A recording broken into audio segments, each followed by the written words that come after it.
کره جنوبی فقط کشور کیپاپ نیست. این کشور پر از حقایق عجیب و جالبی که احتمالاً نمیدونستی.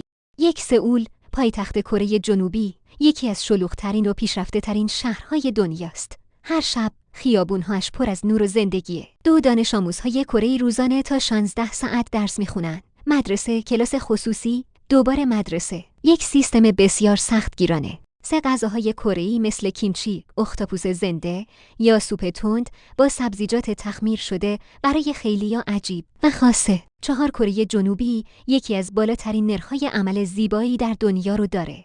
بعضی از نوجوانا به عنوان هدیه تولد جراحی پلاستیک میگیرن.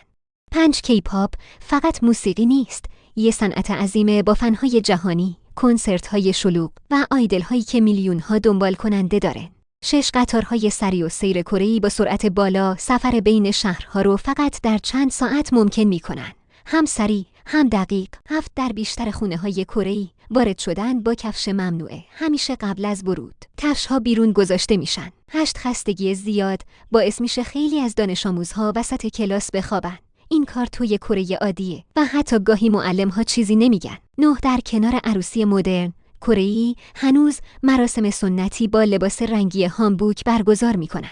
خیلی زیبا و خاصه. 10 کره جنوبی از پیشرفته‌ترین کشورها در تکنولوژی، از ربات‌ها در رستوران‌ها و فروشگاه‌ها هم استفاده میکنن.